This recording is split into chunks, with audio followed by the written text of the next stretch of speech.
મટી જાય જન્મ મરણનો ભવ રોગ, હાથ દાડા હોને દાખલ જ થઈ જવાનું હોય અને ટ્રીટમેન્ટ લેવાની તમારે. આપણે કથા છૂટે પછી ફ્રી છો તમે. આપણે અહીં કથા આપણે રાખી છે હાન ને હવાર 2 ટાઈમ છે. એ કથા ભગવાનની ભાગવતની કથા છે, ઘણા બધા અંદર અવતારોની કથાઓ આવે છે, ભક્તોની ગાથાઓ આવે છે. એટલે અહીંયા આપણે હવે કથાને વિરામ આપી છે. ને કાલે આપણે સવારે કેટલા વાગ્યે છે ભાઈ? 9:30 વાગ્યે કથાનો પ્રારંભ થશે. તો કાલથી આપણે અહીંયા કથામાં 9:30 વાગ્યે બધા હાજર થઈ આપણે ભગવાનને પ્રાર્થના કરીએ કે નિર્વિઘ્ન સારી રીતે કથાનો બધાને લાભ મળે, ગામનાને, હગાવાલાને, કુટુંબીને ખાસ, અને સંતો પણ અવારનવાર આવીને આપણે લાભ આપશે. તો અહીંયા આપણે કથાને વિરામ આપી છીએ. શ્રી સ્વામિનારાયણ ભગવાનની જય. ગુણાતીતમ ગુરુમ પ્રાપ્ય બ્રહ્મ રૂપમ નિજાત્મન વિભાવ્ય દાસ ભાવેન સ્વામિનારાયણમ ભજે. શ્રી હરિમ સાક્ષરમ સર્વદેવેશ્વરમ ભક્તિ ધર્માત્મજમ દિવ્ય રૂપમ પરમ શાંતિદમ મુક્તિદમ કામદમ કારણમ સ્વામિનારાયણમ નીલકંઠમ ભજે. શ્રી હરિમ સ્વામિનારાયણ નારાયણ નારાયણ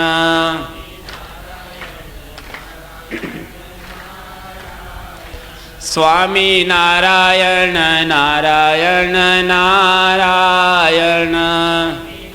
ને પુણ્યમ સકલોકમાન રહિતા સાધ્વી ક્રિયા જ્ઞાનદાય વંદે તમ પ્રમુખમ ગુણાલય ગુરુ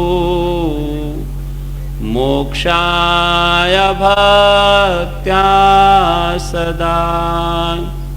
શ્રી સ્વામિનારાયણ ભગવાનની જય. અક્ષર પુરુષોત્તમ મહારાજની જય. શ્રી રાધા કૃષ્ણ દેવની જય. ભગતજી મહારાજની જય. શાસ્ત્રીજી મહારાજની જય. યોગીજી મહારાજની જય. પ્રમુખ સ્વામી મહારાજની જય.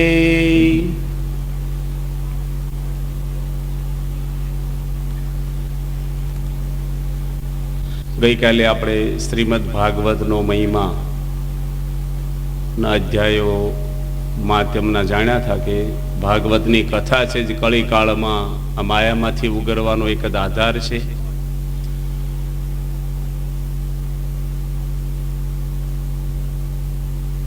ધંધુકારીનો મોક્ષ પણ ભાગવતની કથા સાંભળવાથી 7 દિવસમાં થયો. એ પણ આપણે કથા સાંભળી.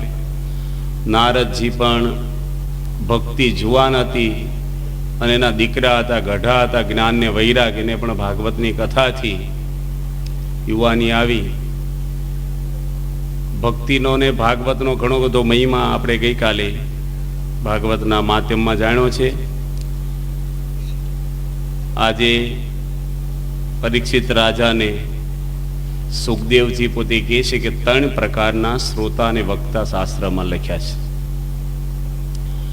કારણ કે દુનિયામાં કથાઓ ઘણી બધી થાય છે, સાંભળનારા ઘણા બધા હોય છે, પણ પરિવર્તન સમાજમાં જોઈએ એવું આવતું કેમ નથી? તો વક્તા એટલા શુદ્ધ પવિત્ર હોય અને શ્રોતા કહેતા સાંભળવા વાળા પણ જિજ્ઞાસાથી પોતાના માટે, પોતાના મોક્ષના માટે કથા સાંભળે તો એ કથા એને ફળ આપે છે. પહેલા પ્રકારના શ્રોતા ગણાવે છે કે સૂત પુરાણી વક્તા છે અને સોનક ઋષિ શ્રોતા છે.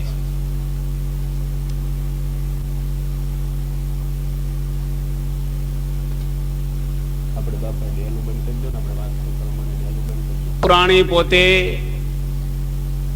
વક્તા છે, એ કનિષ્ઠ વક્તા લખ્યા, જેના મુખથી 88,000 ઋષિ કથાઓ સાંભળે છે.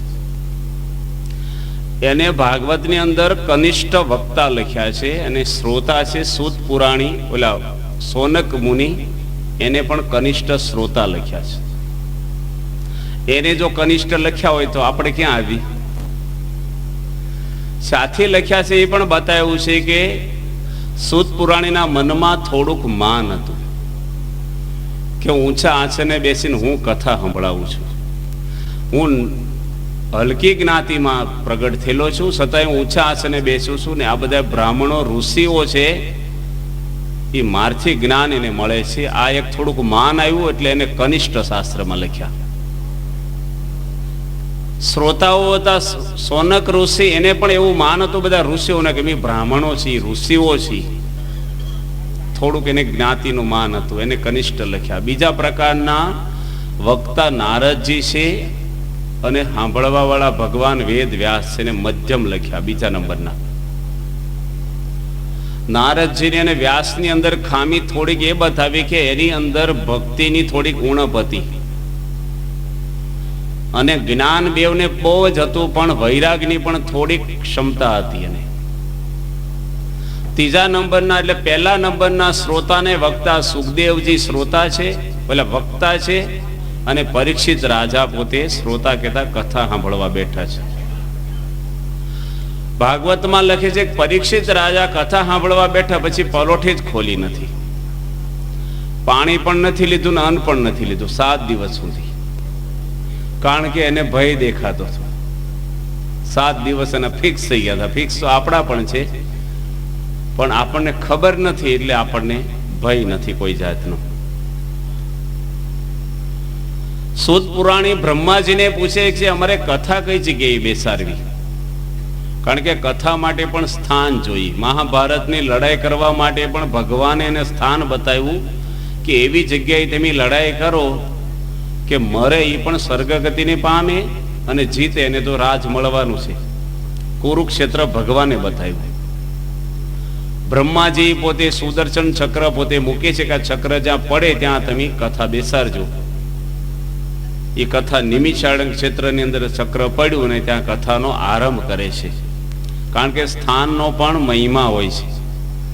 અપવિત્ર જગ્યા હોય, તમને સરસ ખાવાનું આપે પણ ઉકળા આગળ બેસીને ખાવ ભાવે. શ્રવણની પણ કથા આવે છે કે મા બાપને જાત્રા કરાવવા નીકળ્યા શ્રવણ, અને હિડંબા વન આવ્યું ત્યારે શ્રવણની બુદ્ધિમાં ફેરફાર થઈ ગયો સ્થાનને લઈ, અને એના મા બાપને કહે છે કે મહેનતાણું લાવો, હું તમને ઉચકીને ફરું છું. છોકરો પગાર માગે છે, જો જાત્રા કરવા ઉચકી લઈ ગયો સામેથી કે છે મારો પગાર આપો. એના મા બાપ કહે છે કે આગળ તું આવ પછી આપીશ. આગળ નીકળ્યા પછી એને ખબર પડી ગઈ કે આ છોકરો એવો નથી, પણ આ સ્થાનનું આવું છે. રામાયણની અંદર પણ ભગવાન રામે જ્યારે રાવણનો નાશ કર્યો ત્યારે રામ ભગવાન લંકામાં પગ નથી મૂક્યો, યુદ્ધ તો બહાર ચાલતું હતું. વિભીષણે આગ્રહ કર્યો, રામ ભગવાને ના પાડી, પણ લક્ષ્મણજીને લઈ ગયા. ભગવાને કીધું કે રાવણની ગાદી ઉપર તું બેસીશ નહીં, લક્ષ્મણને કીધું બધે ફરો, કારણ કે હોનાની લંકા હતી, બધે ફર્યા. વિભીષણે રાવણનું સિંહાસન દેખાડ્યું, રાજમહેલ દેખાડ્યો, એના આવાસ દેખાડ્યા. પછી કીધું કે આ સિંહાસન ઉપર થોડી વાર બેસો. લક્ષ્મણજી કે રામ ભગવાને ના પાડી છે કે થોડી વાર બેસો ને પછી મારે કાયમ બેસવાનું છે અહીંયા આ ગાદી ઉપર, પ્રસાદીનું કરી આપો, બેસીને ઉતરી જજો. અને લક્ષ્મણજી મોહબ્બતમાં બેઠા, તરત બુદ્ધિ ફરી ગઈ એની, અને કહે છે કે નગારા છે ને વાગે છે,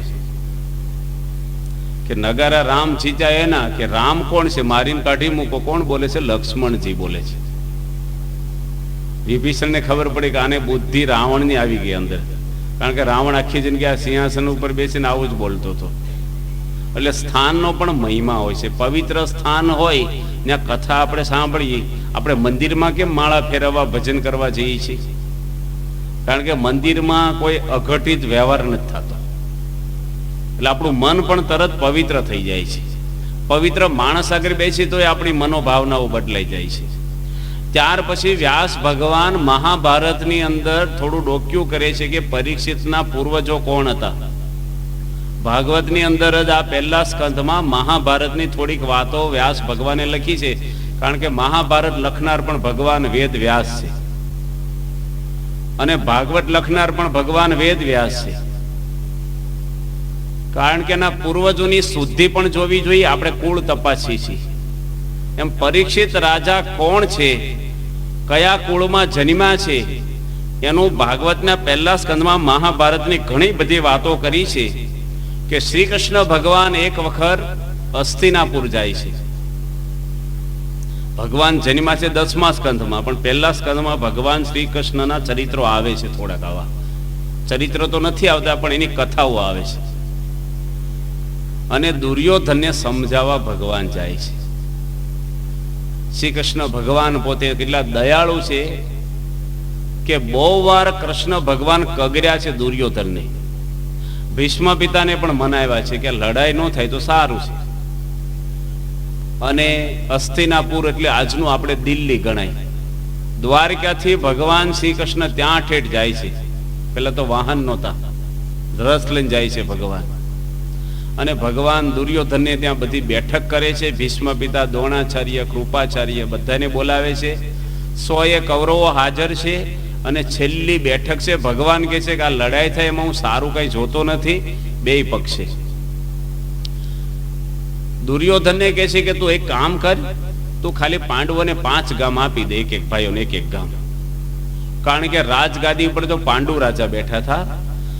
3 ભાઈઓ સગા હતા, ધૃતરાષ્ટ્ર, વિદુરજી અને પાંડુ રાજા.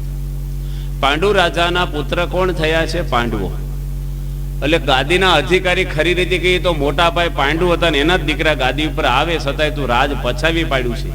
કારણ કે તારા બાપ તો આંધળા છે, એટલે તને રાજનો અમથોય અધિકાર નથી.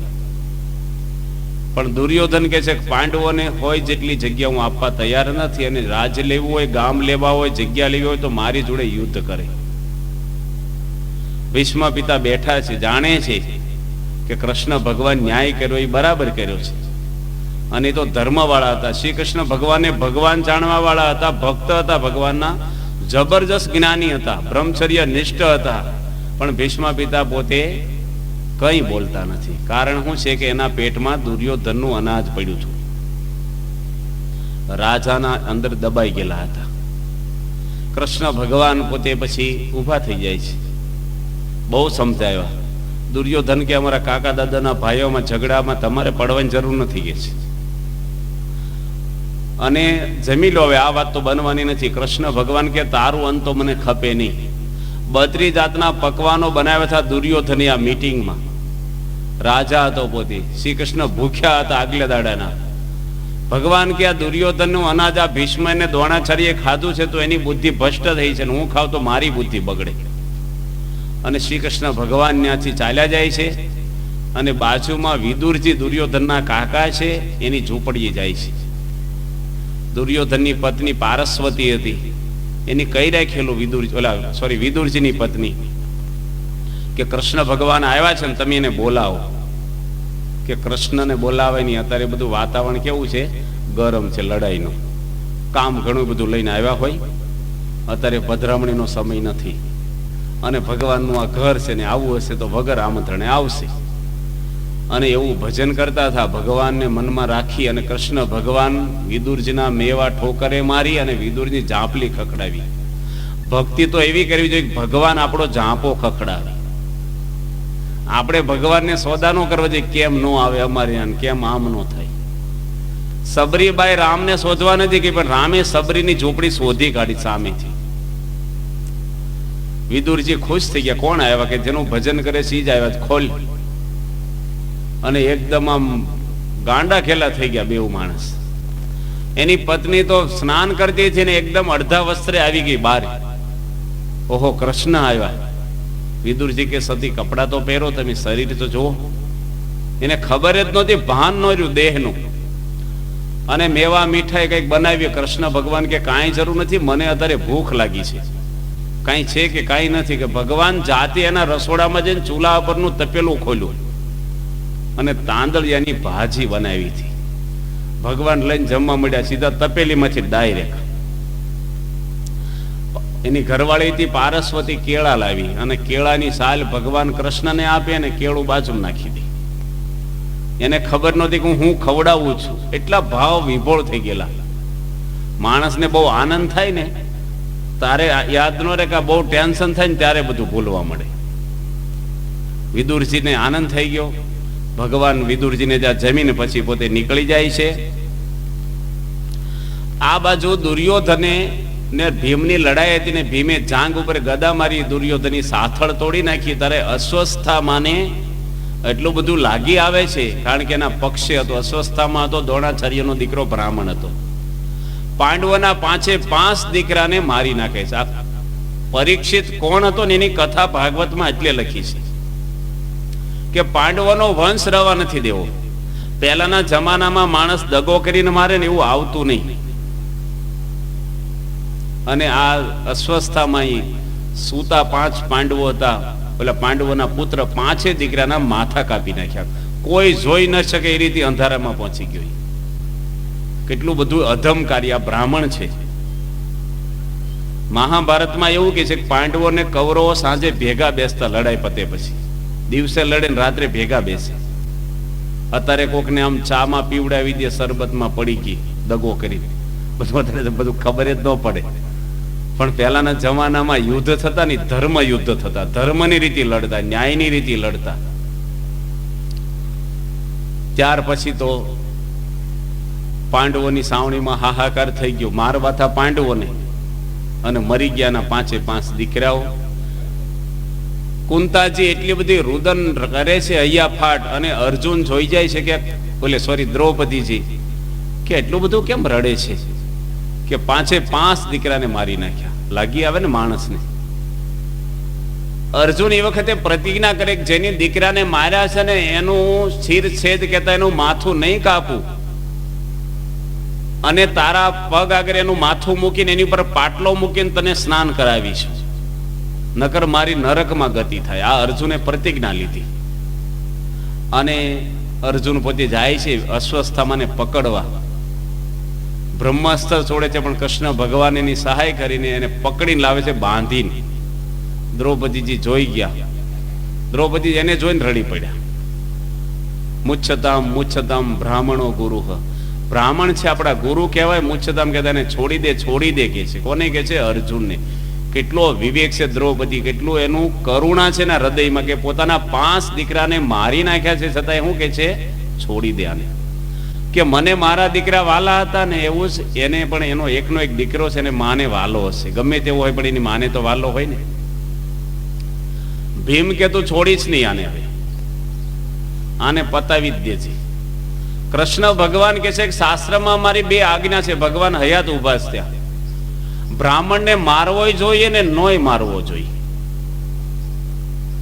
કે કોઈ પણ બ્રાહ્મણને નો મારવો જોઈએ, પણ આયતા એ બ્રાહ્મણ હોય કેતા ખોટી રીતે લોકોને મારતો હોય ને એવા બ્રાહ્મણને મારવામાં પાપ નથી. ખોટી રીતે લોકોને દગો કરીને માર્યા હોય ને એને મારવામાં પાપ નથી. બ્રહ્મ હત્યાનું પાપ એને નહીં લાગે. હવે કરવું શું? કૃષ્ણ ભગવાન કે માર અથવા નો મારે.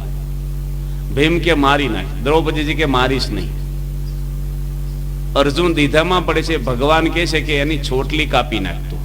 બ્રાહ્મણ છે ને બધા ચોટલીઓ રાખતા, બધા જ રાખતા. હિન્દુ માત્ર. મુસલમાનોનું રાજ આપણા ભારત ઉપર 2000 વર્ષ થયેલું છે.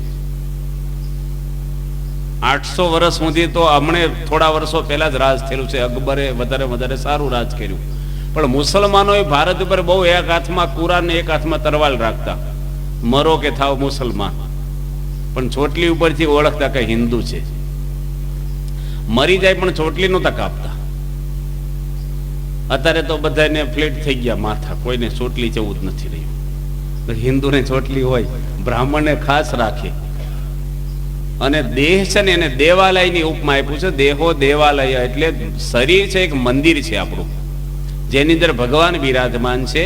મંદિર ઉપર ધજા હોય એમ બ્રાહ્મણની ચોટલી છે. ધજા ન હોય, મંદિર પૂજ્ય ન હોય, એમ જેની ચોટલી ન હોય ને બ્રાહ્મણ પણ અપૂજ્ય થઈ જાય.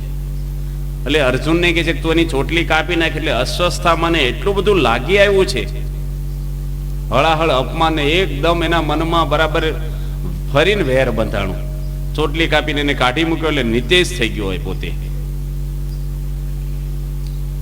અને પછી ત્યાંથી નીકળી જાય છે. આ બાજુ વિદુરજી ધૃતરાષ્ટ્રને કહે છે કે તારો દીકરો છે ને દુર્યોધનની મૂર્તિમાન પાપ છે. એના ભાઈને કહે છે કે તું આને છોડી દે. પણ ધૃતરાષ્ટ્રને એટલો મોહ હતો ને કે દુર્યોધન વાલમ વાલો એને હતો. બહુ જણાએ સલાહ આપી એમને. કૃષ્ણ ભગવાને સલાહ આપેલી છે, યુધિષ્ઠિર રાજાએ સલાહ આપી છે, વિદુરજી સલાહ આપી છે, પણ દુર્યોધનનો ત્યાગ નથી કરી શક્યો. આ વાતની દુર્યોધનને ખબર પડે છે કે મને મૂર્તિમાન પાપ કરીને મને છોડાવવા માંગે છે મારા બાપ આગળ. એટલે વિદુરજીને ભર સભામાં તેડાવીને અપમાન કરે છે. મહાભારતમાં એવું કહે છે કે ઈરાદાપૂર્વક બુદ્ધિપૂર્વક ભર સભામાં બોલાવીને જો અપમાન કરે કોઈ પણ વ્યક્તિનું, એ માણસ નરકનો અધિકારી થાય છે. વિદુરજીનું અપમાન કરે છે. વિદુરજી પોતે પછી 35 વર્ષ સુધી તીર્થો કરવા ચાલ્યા જાય છે અને પોતાનું ધનુષ હતું ની દરવાજે લટકાવીને જાય છે. જતા જતા પાછા દુર્યોધનને ઉપદેશ આપે છે કે તું કૃષ્ણ ભગવાન એના પક્ષે છે, પાંડવોના પક્ષે, એટલે તું હથિયારથી લડીશ તો કોઈ દાડો ફાવીશ નહીં. તો એના શરણે જાન તો તું જીતી જઈશ, તને રાજ આપી દેશે વગર લડાઈ. હથિયારથી લડી જીતીશ ને એ પરમાત્મા છે એના પક્ષે. પણ દુર્યોધન તો વેગમાં હતો ને આસુરી બુદ્ધિનો હતો, એ કઈ સાંભળે એવો હતો નહીં. ત્યાર પછી વિદુરજી તીર્થોની અંદર નીકળી ગયા. તીર્થોમાં ફરતા ફરતા આ બાજુ તો લડાઈ થઈ અને યમુનાજીના કિનારે ઉદ્ધવજી મળે છે.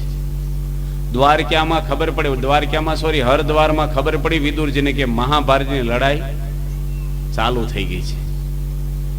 અને આ બાજુ ઉદ્ધવજી મળે છે ને કૃષ્ણ ભગવાનના સમાચાર વિદુરજી પૂછે છે કે કૃષ્ણ કુશળ છે ને? ઉદ્ધવજી કે કૃષ્ણ તો ધામમાં ચાલ્યા ગયા અને જતા પહેલા તમને 3 વાર યાદ કર્યા છે કે મેં બધાને કાંઈક નું કાંઈક આપ્યું છે પણ વિદુરજીને કાંઈ આપ્યું નથી. માટે વિદુરજીને મારું જ્ઞાન આપજો, એવું સોનક ઋષિને મૈત્રી ઋષિને કૃષ્ણ ભગવાને કીધું છે. ઉદ્ધવજી ઓલા વિદુરજી રડી પડે છે કે ઓ મને કૃષ્ણ યાદ કર્યા, 3 વખત સંભાળ્યા અને બધા સમાચાર પૂછે છે કે હોય કૌરવો તો નાશ થઈ ગયા છે. ઉદ્ધવજીને કહે છે વિદુરજી કે મને કૃષ્ણની કંઈક વાત કરો, થોડાક ચરિત્ર કયો. ઉદ્ધવજી કહે છે કે લોકો તો અભાગ્યા છે જગત આખું કે ભગવાનને ઓળખી શક્યા નહીં. પણ યાદવો તો નિરંતરના અભાગ્યા, જેના કુળમાં ભગવાન થયા તોય કોઈ યાદવ હોય, 56 કોટી યાદવ લખે છે પણ કોઈ ભગવાનને ઓળખ્યા નહીં કે પરમાત્મા છે. 12 ભક્ત લખ્યા છે હાચા કૃષ્ણ ભગવાનના. રામ ભગવાનના 3.5 ભગત લખ્યા છે. પેલો પગ ધોઈ અને અડધો ભગત લખ્યો છે. અને આમાં 12.5 ભગતમાં અક્રૂરને અડધો ભગત લખ્યો, મણી ચોરીને ભાગી ગયો એટલે અડધો ભગત એને લખ્યો. 12.5 ભગત એટલે ઓળખ્યા ભગવાનને. 120 વર્ષ ભગવાન રહ્યા પણ દુનિયા ઓળખ્યા નહીં, એટલે અભાગ્યું જગત રહ્યું. આપણું કુળ તો નિરંતરનું અભાગ્યું કે છે ઉદ્ધવજી કે છે. ઉદ્ધવજીને જ્ઞાનના આચાર્ય તરીકે ભગવાન જતા પહેલા નિમતા ગયા છે.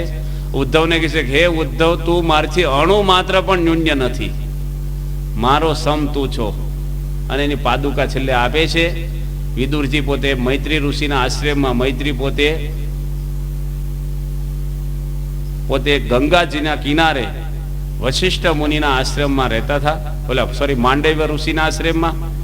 ત્યાં ઉદ્ધવજી જાય છે અને એને ભગવાન શ્રી કૃષ્ણની કથા સંભળાવે છે. આ બાજુ શ્રી કૃષ્ણ ભગવાન દ્વારકા જવા તૈયાર થયા. સાત્વિકી ભેગો છે, અર્જુન છે, ઉદ્ધવજી પણ ત્યાં પહોંચી જાય છે ફરતા ફરતા. અને ભગવાન જાય છે ને તો દ્રૌપદીજી એકદમ જ ભગવાન આગળ આવે છે. તે પેલા કુંતાજી પણ આવે છે. કુંતાજી કે ભગવાન તમે જાઓ છો, હું તો તમને મળી નથી, કારણ કે રાજમાતા બની ગયા હતા કુંતાજી. રાજ મળે ને માણસને, પ્રવૃત્તિ બહુ હોય રાજમાતાને. એટલે કે છે કે તમે જંગલમાં ફરતા હતા ને ત્યારે ડગલે ને ડગલે તમને યાદ કરતા હતા, અને રાજ મળ્યું ને એટલે અમે ભૂલી ગયા તમને. માટે કે અમને આખા કુટુંબને, પરિવારને કાયમ માટે અમને દુઃખ આપો, કષ્ટ આપો, એવા હું આશીર્વાદ માંગુ છું. આખી દુનિયામાં આવા કોઈ આશીર્વાદ માંગ્યા નથી. દુઃખની અંદર ભગવાન સાંભળે છે માણસને. કાલે આપણે વાત કરી હતી કે સુખ માણસને આવે ને તો ભગવાનને ભૂલે છે. આપણે જોજો કે ઠેસ વાગે દાઝી ગયા હોય ને તો તરત ભગવાન આમ સામાન્ય આમ થોડું કંઈક હોય ને, વરસાદ ન પડે ને તો બધા આકાશમાં જોવે, ધૂન કરે, અરે વધારે ખેંચાય તો હવન કરે, પણ હારું વર થાય પછી કોઈ ઉપર જોવે? પછી શું જરૂર છે? આપણે સ્પેર વ્હીલ હોય અને પંચર પડે તારે જ યાદ કરે લોકો. ભગવાનને દુઃખ આવે ને ત્યારે સંભારે ધૂન કરે. આ બાજુ કુંતાજી આવ્યા, કેવી જંગલમાં તો યાદ કરતા, ભગવાન તમે નીકળ્યા, હું તો રહી દુઃખ માગ્યું. એટલામાં ઉત્તરા જે પરીક્ષિતની માં દોડતી આવે છે કે બચાવો બચાવો મને, કે મારી પાછળ બ્રહ્માસ્ત્ર છોડ્યું છે અસ્વસ્થતામાં. કારણ કે અભિમન્યુનો દીકરો કોણ હતો? ઉત્તરા અભિમન્યુની ઘરવાળી હતી અને એનો દીકરો પરીક્ષિત ગર્ભની અંદર હતો. અસ્વસ્થતામાં એમ થયું પાંડવોનો વંશ હજી છે, બાળક પેટમાં છે, એનો વંશ રહેશે, એનો નાશ કરવા માટે બ્રહ્માસ્ત્ર છોડ્યું.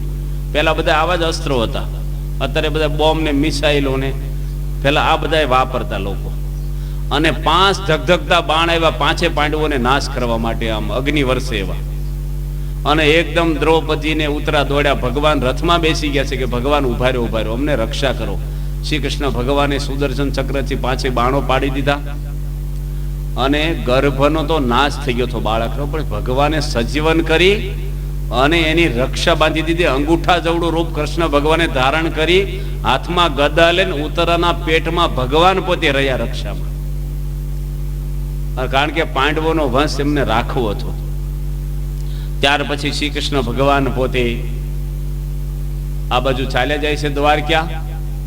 આ બાજુ વિદુરજી આવે છે અને વિદુરજી આવ્યા કે આ બાજુ તો હોય કૌરવ નાશ થઈ ગયા હતા. ધૃતરાષ્ટ્ર અને ગાંધારી 2 પાંડવોના ઘરે રહેતા. વિદુરજી કહે છે કે ડોહા હવે મરવા પડ્યા છો, ઘર તો છોડો.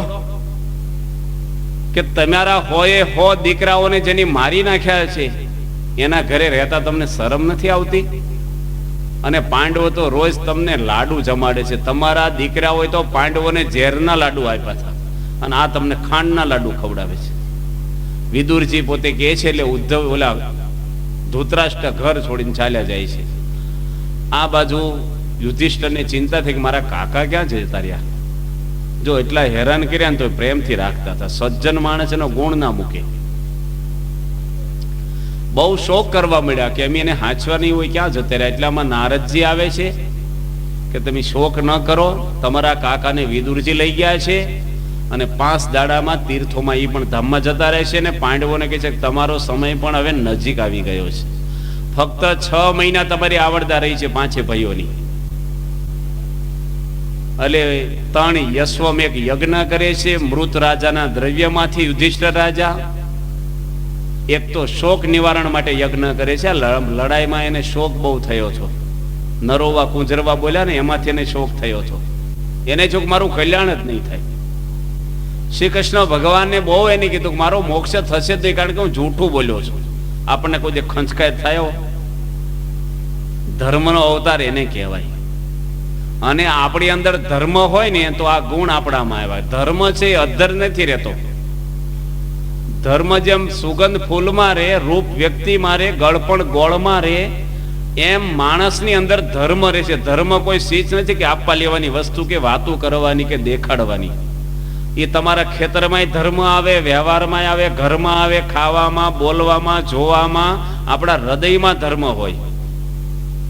એ ધર્મ વાળા કહેવાય. આપણે કહીએ ને પૈસા વાળા છે એમ માણસ આ ધર્મ વાળો એટલે ખાલી કપાળના ચિહ્નમાંથી ધર્મ નથી ઓળખાતો. ધર્મ વાળો એટલે આચારમાં આવે. પ્રથમ ધર્મ આચાર ધર્મ છે આપણો. યુધિષ્ઠિર રાજા જૂઠું થોડું બોલ્યા તો નાસીપાસ થઈ ગયા જીવનમાં. શ્રી કૃષ્ણ ભગવાને સમજાવ્યા તોય ન સમજ્યા. શ્રી કૃષ્ણ ભગવાન એને ભીષ્મ આગળ લઈ જાય છે કે ભીષ્મ પર એને બહુ હેત હતું. જો આવી લડાઈ થઈ સામે લડ્યા ને તોય હેત હતું. માણસ વેર ભૂલતા નથી, ભાઈઓ ભાઈઓ નથી ભૂલતા. અને ભીષ્મ તો બાણ સૈયા પર હોતા છે. ઓ કૃષ્ણ ભગવાન તો ઓહો, ભીષ્મ દાદા તો ખરેખરની પીડા ભોગવે છે. આખી બાણની પથારી, ભાલા ખોડેલા, એની ઉપર શરીર હોઈ જવાનું. આખું શરીરમાં ભાલા વાગેલા છે. 58 દાડા હોતા છે.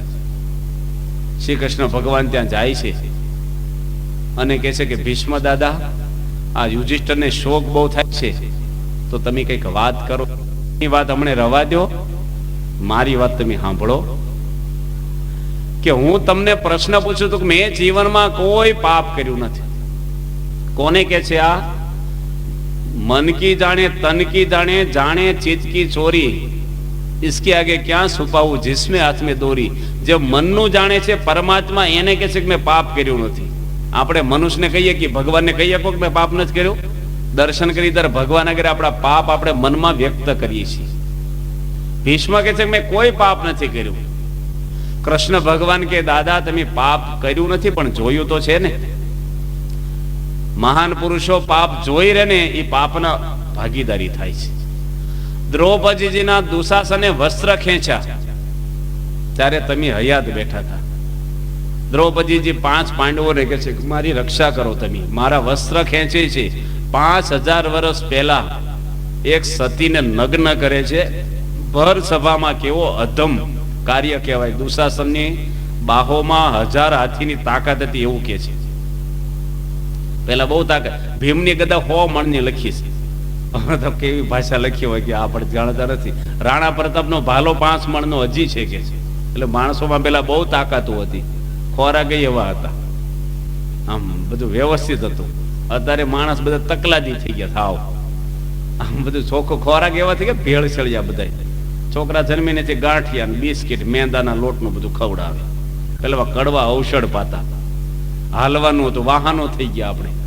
એટલે પગ ગયા માણસને, શ્રદ્ધા ગઈ બધી. પેલા વાડી બધી હાલીને જ જવાનું ને એટલે શરીર કસાય આપણું. અને બધું આવું ખાવાનું નહોતું. ઘી ગરમ કર્યો ને આખી શેરીમાં સુગંધ આવે. અને બે જણને હુંઘાડવું પડે. હું લાગે છે તને? હા, માણસોની અંદર બધું આમ માણસોમાંથી માણસાઈ જતી રહે. ફૂલમાં સુવાસનું કેવું ફૂલ હોય, ફળ વગરનું ઝાડ કેવું હોય, ચંદ્ર વગરની રાત કેવી હોય, કુવા પાણી વગરની નદી કેવી હોય. માણસ એવા ગુણ વગરના. ઘડિયાળ આપશે ને બંધ પડી જાય 10 વર્ષ તો એને ઘડિયાળ જ કહેવાય.